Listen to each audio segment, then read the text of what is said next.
9 मई के मुजरिमों के साथ क्या सलूक होना चाहिए, ये हम आपको आज के वीलॉग में बताएंगे। तकरीबन 7,000 लोग इस वक्त हिरासत में हैं और इन 7,000 लोगों ने अब तक क्या क्या इंकशाफ किया है, ये भी हम आपको आज के वीलॉग में बताएंगे।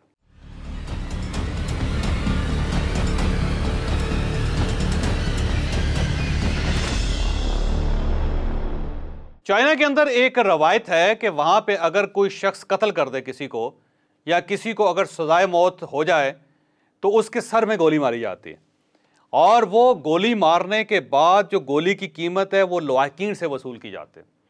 क्योंकि चाइनीज़ गवर्नमेंट का ख्याल ये है कि जब एक शख्स ने जुर्म किया था तो उसके ऊपर जो सरकार की गोली इस्तेमाल हो रही है उस गोली का खर्चा भी सरकार क्यों बर्दाश्त करे, उसे भी लवाकिन को या फिर जो मुजरिम है उसके अकाउंट को बर्दाश्त करना चाहिए। लिहाजा उस गोली की कीमत भी या तो मुजरम के अकाउंट से निकाली जाती है या फिर उसके लवाहिकीन जब उसकी लाश लेने आते हैं तो उनसे कीमत वसूल की जाती है। और इसके साथ साथ जो मुलजिम होता है, जो मुजरिम होता है, वो जितना अरसा जेल में रहा होता है उस जेल के अखराजात भी उसको बर्दाश्त करने पड़ते हैं, उसकी फैमिली को बर्दाश्त करने पड़ते हैं। और यहाँ मैं आपको ये भी एक मज़े की बात बताता चलूँ कि ये जो अफ्रीका के अंदर बहुत से जो कंस्ट्रक्शन के काम होते हैं चाइनीज़ कंपनियों के, और वहाँ पे वर्कर्स होते हैं, चाइनीज़ वर्कर होते हैं। ये जो सी पैक है, सी पैक के ऊपर भी आपने देखा होगा कि बहुत सारे चाइनीज़ पाकिस्तान के अंदर काम कर रहे थे। पाकिस्तान के अंदर बेशुमार चाइनीज़ कंपनी ने ये जो बिजली बनाने वाले कारखाने थे वो भी लगाए थे, और इसके साथ साथ कोयला की कानें जो है उसमें से कोयला भी निकालते हैं चाइनीज़। अब ये जो चाइनीज़ हैं इसमें जो मेजॉरिटी है ये कैदी हैं चाइना के, ये आम वर्कर नहीं है। क्योंकि चाइना ने यह किया है कि जितने जेलों के अंदर कैदी होते हैं उन सबको वो ट्रेनिंग दे के उनको बाद में दूसरे मुल्कों में ले जाया जाता है और वहाँ पे उनसे मशक्क़त करवाई जाती है। और इस पे यूएन ने बहुत ठीक ठाक किस्म का शोर शराबा किया कि कैदियों के साथ बड़ी ज़्यादती होती है, लेकिन चाइनीज़ गवर्नमेंट इसके बावजूद नहीं मानती। वो कहते हैं कि अगर एक शख्स ने जुर्म किया है तो हम उसको घर दामाद बना के क्यों रखें, क्यों उसके अखराजात बर्दाश्त करें, तो उसे काम करना चाहिए। तो ये तमाम जो कैदी चाइना की जेलों के अंदर बंद होते हैं उनको काम सिखा के उनको मुख्तलिफ फैक्ट्रियों के अंदर लगाया जाता है और वो जो पैसा कमाते हैं उनमें से एक हिस्सा उसकी फैमिली को दे दिया जाता है और बाकी सरकार जो है वो अपने पास रखती है, और कुछ पैसे जो है उसके कपड़ों पे, उसके जूतों पे, उसकी खुराक पे और इन चीज़ों पे खर्च हो जाते हैं। और बाकी लिहाजा अब जो वहाँ पे कैदी हैं वो भी इंडिपेंडेंट होते हैं, वो भी फाइनेंशियल इंडिपेंडेंस को इंजॉय करते हैं। वो इस तरह नहीं है कि घर दामाद बन जाए। अच्छा, इसके मुकाबले में पाकिस्तान के अंदर जो हमारा सिस्टम है उसमें एक फ़ॉल्ट है। वो फ़ॉल्ट ये है कि फ़र्ज़ कर लें एक मुजरम है और उस मुजरम ने क्या किया, उसने कुछ 40 बंदे कत्ल कर दिए, या उसने को आबरू रेजी की ख़वातीन की, गैंग रेप या रेप्स का मुजरम है, या वो चाइल्ड अब्यूज़ का मुजरम है, या उसने डकैती की या उसने चोरी की। अब जब वो चोरी और डकैती और कत्ल के बाद जब वो गिरफ्तार हो जाता है तो हम क्या करते हैं, हम उसे घर दामाद बना लेते हैं। सरकार उसे जेल में रखती है और जेल में रख के उसे गर्मियों में पंखा भी मिलता है, उसे सर्दियों में हीटर भी दिया जाता है, उसे 3 टाइम खाना भी दिया जाता है, उसकी मेडिकल असिस्टेंस भी होती है, उसे डॉक्टर दिया जाता है, उसे दवाइयाँ दी जाती है, और इसके साथ साथ उसे खेलने कूदने और वॉक करने की फैसिलिटी भी दी जाती है। और इसके साथ साथ बाज़ औक़ात जो है उसके बाकी नखरे भी बर्दाश्त किए जाते हैं और उनको जेल से अदालत ले जाया जाता है, उसका खर्चा भी सरकार बर्दाश्त करती है। तो आप देख लें कि पाकिस्तान के अंदर जितनी जेलें हैं उसका ठीक ठाक बजट है। तो पाकिस्तान उन दुनिया के चंद खुशनसीब मुल्कों में है कि जहाँ पे कैदियों को बड़ी सहूलत मिलती है, वहाँ मुजरमों को बहुत ज़्यादा छूट दी जाती है, बल्कि मुजरमों पर उल्टा सरकार पैसे खर्च करती है। तो ये एक बड़ी अजीब सी बात है। अब देख लीजिए ये जो वाक़या हुआ है 9 मई का, जिसमें ज़ाहिर है सरकारी तनसीबात को भी निशाना बनाया गया, प्राइवेट तनसीबात को भी निशाना बनाया गया, और सड़कों को निशाना बनाया गया, लोगों की गाड़ियों को निशाना बनाया गया, मोटरसाइकिलों को निशाना बनाया गया, अस्पतालों को निशाना बनाया गया, एम्बुलेंसेस जला दी गई और उसके साथ रेडियो पाकिस्तान की बिल्डिंग जला दी गई। आप देख लें, और जो दफाई तनसीबात हैं वो आपके सामने हैं सर। अब उसमें जो लोग गिरफ्तार हुए हैं मुख्तलिफ उसके बारे में फिगर्स हैं। इमरान खान साहब ये कहते हैं कि 7,500 हैं या 7,000 लोग हैं जो गिरफ्तार हुए हैं, और गवर्नमेंट जो है वो मुख्तलिफ क्लेम कर रही है। जो पंजाब गवर्नमेंट है वो कह रही है 2300 लोग गिरफ्तार हुए हैं, वफाकी हुकूमत भी कुछ कह रही है गिरफ्तार हुए हैं। अब ये सब लोग गिरफ्तार हैं और इन सब लोगों को गिरफ्तार करने के बाद ज़ाहिर है हमने इनको हवालात में रखा हुआ है, कुछ लोगों को जेल में रखा हुआ है। अब जेल में रहने वाले और हवालात में रहने वाले लोगों को सरकारी खाते से खुराक भी दी जा रही, उनको दवाइयाँ भी दी जा रही हैं, उनको कपड़े भी दिए जा रहे हैं।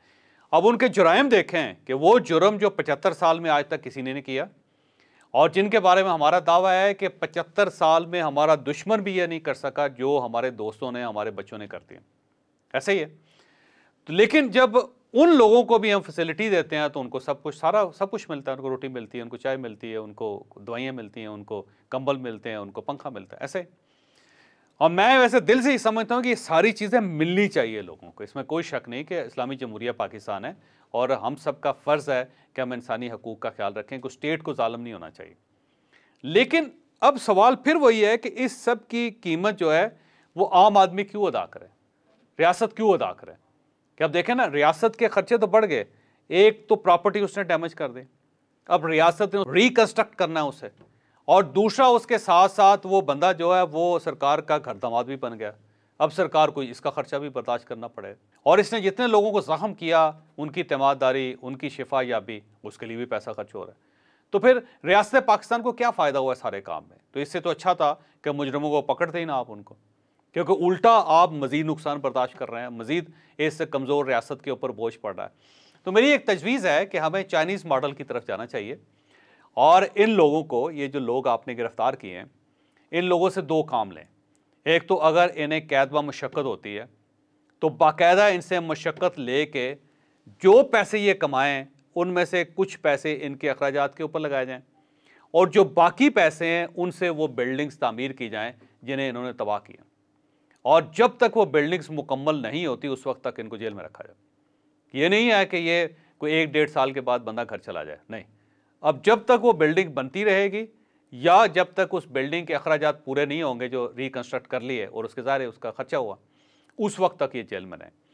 और दूसरा ये है कि इनको जेलों से बाकायदा रोज़ाना ला के वहाँ पे राज मजदूर का, मिस्त्री का काम करवाया जाए, इनसे इलेक्ट्रिशियन का काम करवाया जाए, इनसे प्लम्बिंग का काम करवाया जाए। खुद ये बिल्डिंग को अपने हाथों से वहाँ तोड़ें और उसके बाद अपने हाथों से बनाएं, ताकि सब लोगों को पता चले कि पाकिस्तान के अंदर आइंदा अगर किसी ने सरकारी इमलाक को या निजी इमलाक को नुकसान पहुँचाया तो उसकी सज़ा एक ये भी होगी कि उसे अपने हाथों से तामीर करना पड़ेगा। ये क्या बात हुई कि आप तोड़ के घर चले जाएं, उसके बाद पुलिस अपने फ्यूल इस्तेमाल करके आपको तलाश करती रहे, उसके बाद आपको गिरफ्तार किया जाए, फिर अपने खर्चे पे आपको अदालतों में ले जाया जाए, फिर अपने खर्चे में आपको जेलों पर रखा जाए, फिर अपने खर्चे में आपको हवालात में रखा जाए, फिर आपको चाय पानी भी पूछा जाए, आपकी खिदमत भी की जाए। तो इससे तो अच्छा है हम कोई मुजरम गिरफ्तार ही ना करें। और इसके साथ साथ अगर कोई खुशहाल फैमिली है जिसके पास पैसे हैं, या जो मुजरम है, जो मुलज़िम है, उसके नाम अगर कोई प्रॉपर्टी है तो उस प्रॉपर्टी को कन्फिस्केट किया जाए और उसकी रकम जो है इन बिल्डिंग्स की तामीर पर लगाई जाए।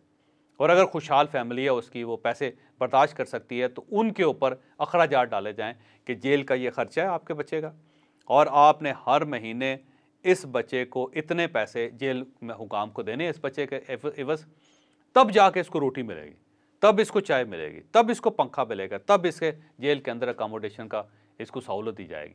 और अगर आप पैसे नहीं देंगे तो आपका बच्चा भूखा रहेगा। तो फिर फैमिलीज़ को भी पता चलना चाहिए कि हमारा बच्चा अगर सड़क पे जाके किसी को इस तरह डैमेज करेगा तो फिर हमें भी उसका नुकसान बर्दाश्त करना पड़ेगा।